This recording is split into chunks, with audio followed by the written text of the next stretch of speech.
Hello dear student, my name is Anil Mongre and today in this video I will teach you class 7 math chapter 7 congruence of triangles and we will start its first exercise 7.1। तो यहाँ पर देखते हैं, इसके पहले मैंने आपको पहले वीडियो में बेसिक चीज़ों को बताया है इस चैप्टर से रिलेटेड, और यहाँ पर देखेंगे फर्स्ट क्वेश्चन हमने लिया है complete the following statements, complete करना है और ये बेसिक चीज़ों से रिलेटेड है। यदि आपने पिछला वीडियो नहीं देखा तो उसको देख लीजिए ताकि ये चीज़ें आपको आसानी से समझ में आने पाए।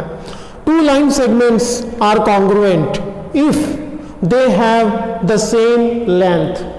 ठीक है, दो लाइन सेगमेंट कॉन्ग्रुएंट कब होंगे, मैंने आपको बताया था if two line segment have the same length they will be congruent. तो यहां पर लिख लीजिए ओके, तो answer is they have the same length. जब उनका लेंथ सेम होगा तो दो लाइन सेगमेंट आपस में इक्वल होंगे।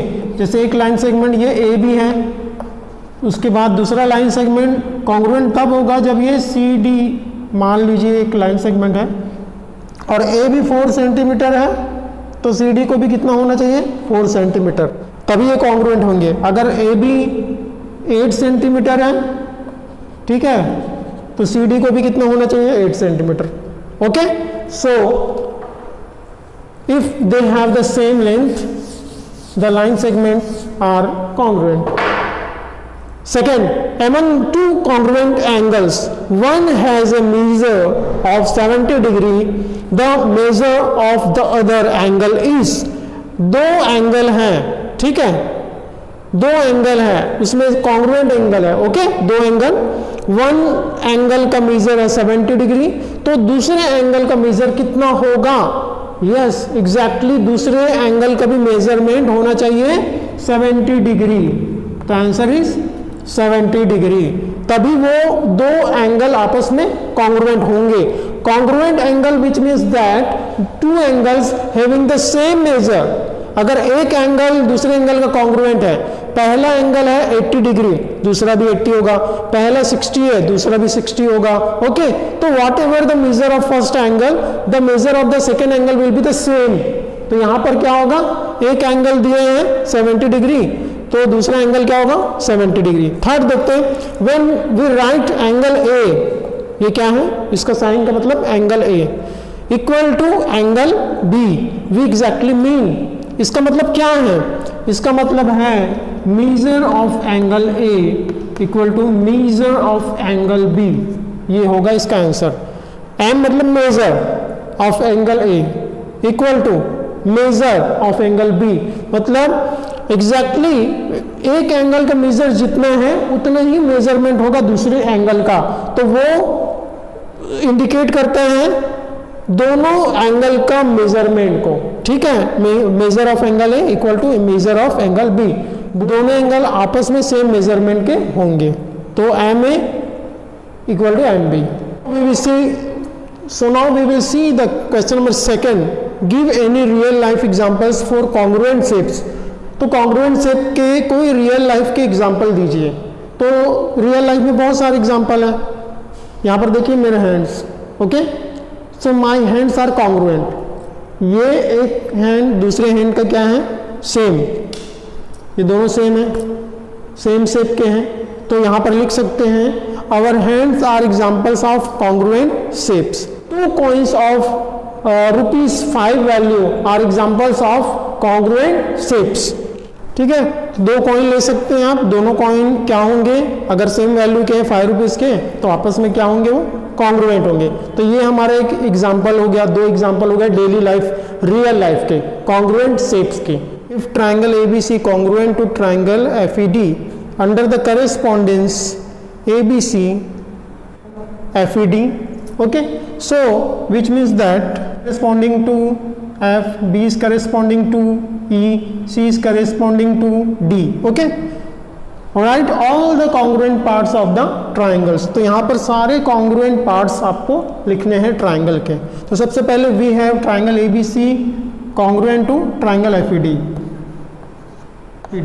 इसके congruent है। अब उसके बाद में under the correspondence ABC FED, तो ABC और FAD का करेस्पॉन्डेंस में, तो यहाँ पर देखिए हम एक ट्राइंगल बना लेते हैं। ठीक है, यहाँ पर हम दो ट्राइंगल बना लेते हैं। एक ट्राइंगल होगा आपका ABC, दूसरा ट्राइंगल होगा आपका FAD, आएगा C, ABC, और ये हो जाएगा FAD। ये दो ट्राइंगल आपने बना लिया। अब यहाँ पर देखिए इस ट्राइंगल में क्या करेस्पॉन्डेंस है, A F से रिलेट करता है, B E से रिलेट करता है और C D से रिलेट करता है। तो यहाँ पर देखिए क्या होगा, तो यहाँ पर हम लिख सकते हैं angle A divided by AB, ये साइड।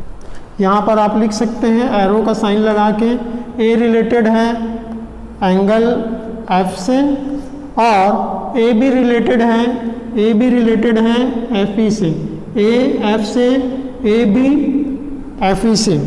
तो AB किससे हो जाएगा, FE से, ये लाइन सेगमेंट है ना। फिर कॉमा कीजिए, फिर एंगल B रिलेटेड है,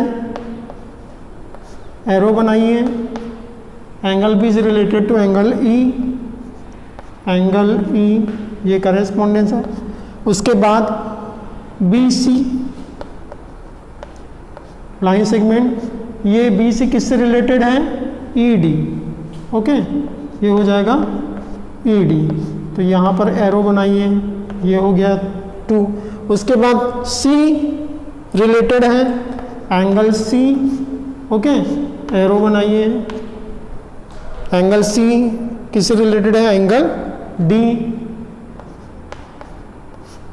अब उसके बाद में CA ये रिलेटेड है DF, CA DF, ठीक है। तो ये आपने करेस्पॉन्डेंस बता दिया, एंगल है एंगल F से, AB लाइन सेगमेंट FE से, B एंगल जो है वो एंगल E से, BC लाइन सेगमेंट है ED से, BC ED से। उसी तरीके से एंगल C जो है वो एंगल D से रिलेटेड है, CA लाइन सेगमेंट जो है वो DF से रिलेटेड है। तो this is the answer. So let's see the last question of this exercise. If triangle DEF is congruent to triangle BCA, write the parts of triangle BCA that correspond to angle E, angle E, line segment EF, angle F, and last is line segment DF। तो यहाँ पर आपको बताना है कि दो triangle दिए गए हैं आपको। यहाँ पर आप सबसे पहले ट्राइंगल बना लीजिए, और एक ट्राइंगल आपको दिया है DEF, ओके, DEF, और दूसरा ट्राइंगल आपको दिया है BCA, ओके, BC और ये A, दो ट्राइंगल दिए हैं। अब यहाँ पर दिया BCA, write the parts of BCA that corresponds to. तो BCA का जो पार्ट्स है उसको आपको लिखना है, दैट करेस्पॉन्ड, जो करेस्पॉन्ड करता है E के साथ में। तो E के साथ करेस्पॉन्ड कौन करेगा, एग्जैक्टली E के साथ करेस्पॉन्ड करेगा C, F के साथ करेस्पॉन्ड करेगा A, D के साथ करेस्पॉन्ड करेगा B, ओके, क्योंकि DEF BCA क्लियर है।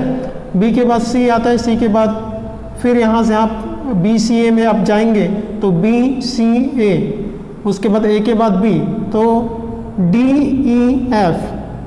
तो यहाँ पर दिख रहा है आपको D करेस्पॉन्ड करेगा B के साथ में, E करेस्पॉन्ड करेगा C के साथ में, F करेस्पॉन्ड करेगा A के साथ में। क्लियर है। तो चलिए यहाँ पर बनाते हैं। We have triangle DEF congruent to triangle BCA, ये दोनों कॉन्ग्रुएंट हैं, ठीक है। और क्या दिए हैं,